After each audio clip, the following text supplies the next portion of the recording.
Hello and welcome back to No Bullshit. Today we're talking about all the bullshit going on at Apple lately. Most of you probably heard the recent scandal they had, where Apple got caught slowing down their phones with updates in order to push users into buying newer models. Pretty scummy and underhanded if you ask me. And a new article from Business Insider says this fuck up could cost Apple almost $10 billion.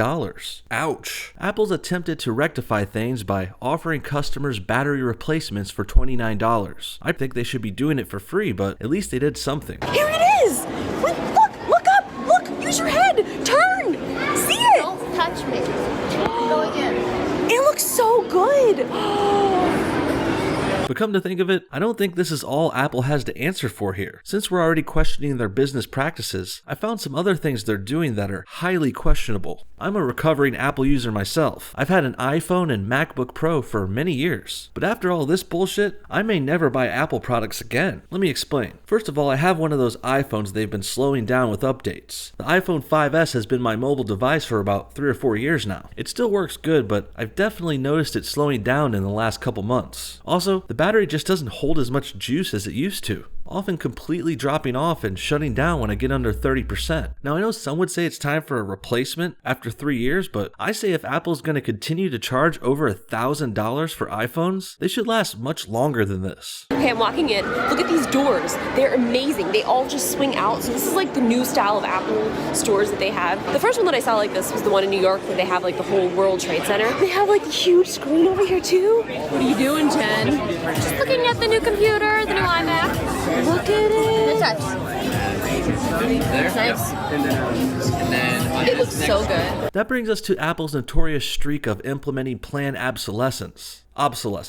One of those, which basically means they purposely make their products cheap and breakable in order to force their customers to update and buy more often. The auto industry has been notorious for implementing this tactic for decades. Back in the day, cars from the 80s and 90s and earlier, they used to last much longer than current models do. But once car companies realized they could make them cheaper with less expensive plastics instead of metal, well, they realized they could also make more money by getting people to upgrade their vehicles every year. And that's pretty much what Apple has been doing for years now. Planned obsolescence. They didn't always do that though. There was a time, I would say before 2010 or 11, where Apple products too would last forever. I have a MacBook Pro from 2011 and it's still going strong to this day. Well, the hardware is. I'll get to the software problems later. But nowadays, every Apple product is built to break. For iPhones, the screens just don't last. The batteries wear out easier, and don't even get me started on their fucking cables. The charging cables break way too easily. I have older Apple charging cables, the 16-pin ones, and they have lasted me since high school. That's over 10 years ago. But these new lightning cables, they barely last a month before they start breaking and cracking and stop working altogether. So I didn't even make a video because I basically had all of my holiday videos already planned, but I did order the new iMac Pro, and if you guys want to guess which one I got, I'll make a video about that later, but here it is. The new matte black keyboard looks beautiful. One thing that I'm a little bit suspect about is this mouse. It's very glossy, so that's going to definitely pick up a lot of fingerprints. But this thing's beautiful.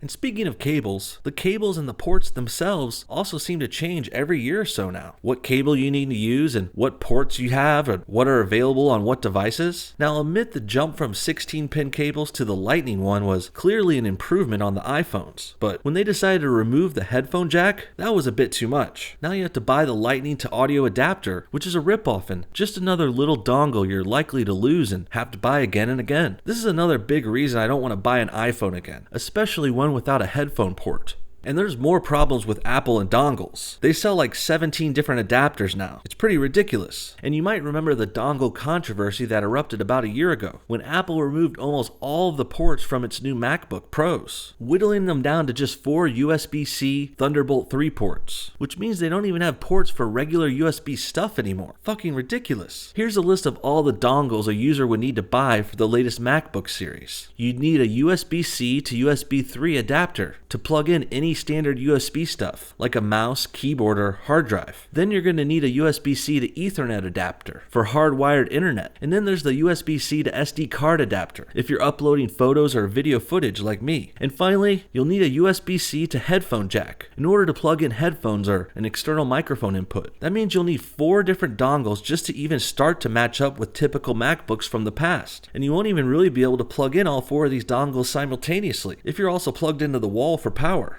since these new laptops also use these USB-C ports to charge. And with each of these dongles costing 10 to 20 bucks each, plus they're small and likely to be lost in mobile moving environments, which is why we get laptops, right? Well, it just doesn't make sense that these new MacBooks are totally inconvenient for what they're intended for, computing and editing and doing emails and stuff on the road. Apple is either being greedy here or just plain stupid with this new design. I suspect maybe both. We got Graham's new iPhone. I'm also contemplating getting this. This is the best color ever. Don't do it. Oh, you're shaking your head no. I was like, do you don't think I should get the yellow case? It's gonna look so good. So festive for the holiday season, for the new year. New year, new me. I even got the watch band to match, baby.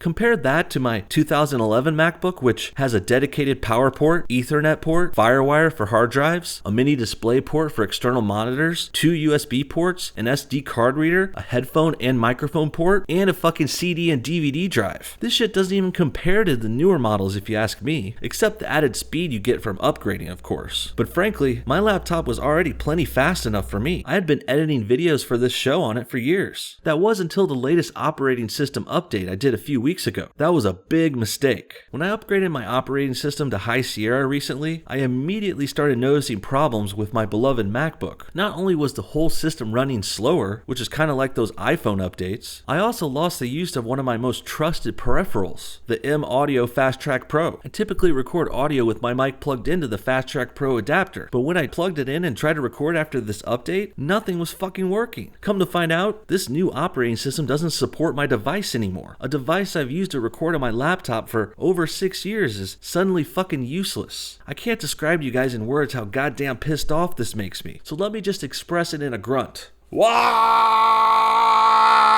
Do you have the keys? No, you're driving. Why would I have the keys? Wow, Christmas sass. You do this all the time. We're going Christmas shopping. Well, basically only buying one thing. We're getting our grandmother a new iPhone, so I'm super excited about it. But it's Christmas Eve, so what are we thinking? It's Christmas My Eve. camera is also going to die, so I'll probably be continuing this vlog on my iPhone. I really think if you consider all these points combined, this is the smoking gun needed to make Apple fucking stop. I mean, with all this said, do you really think we should be buying their products anymore? I don't. If I can't get this microphone set up to work again, I'm gonna say fuck it and just jump ship once and for all. I already have a PC tower set up at home I use for most of my editing anyway. This MacBook was supposed to be my backup, my MacBook backup, and my mobile setup. But now it's almost obsolete, which is exactly what Apple had planned, I'm guessing. I'm pretty sure if Steve Jobs was still around, none of this horse shit would be going on. Steve's probably rolling over in his grave as we speak. Apple, you gone and fucked up again. And then maybe I'll do a date with my MacBook, and then maybe I'll do sleeping with my MacBook, and maybe I'll even do, I don't know, coffee with my, I think you get the point. I'll see you guys later. Should I start like buying like a sheep? Sheep, call me an apple. Sheep, call me what you want, what you really, really want. What do you guys think? Is Apple ruining its brand with these slowing updates and planned obsolescences? I mean, their products are already overpriced to begin with. At least they used to last long and have great features and support. Now I don't really think they're worth the price or the trouble. What do you think? Comment your thoughts below and thanks for watching. Secret sheets. What are we getting, Jen? Tickets for the lotto. The lotto. This is like a cool digital screen. It's a heaven. Super fancy. Okay, what are we getting? Really fun tonight. These are always like the best gifts because they're super fun and they provide a lot of entertainment and potential money. I also want to take a moment to officially relaunch our Patreon page for No Bullshit. After last month's controversy over Patreon's new fees, I know a lot of people gave up on the site, but I assure you, Patreon has fixed the issue and things are back to normal there. It's safe to come on back, and I would love it if you could spare $1 or $2 a month to help support the show. I make at least 2 or 3 videos a week, often more, so if you feel you're getting anything out of this website, out of this channel, please consider chipping in. I've also updated the goals and rewards there, so click on the Patreon link below and check it out. One new thing I added is regular live streams, which all Patreons are invited to, even just the $1 peeps. We also have our usual credits at the end of episodes coming back for everyone donating just $10 or more now. More info and exclusive videos to come there soon too, so I highly recommend you guys check us out on Patreon, patreon.com/nobullshit. Thanks again for watching and giving No Bullshit your continued support. We'll see y'all next time.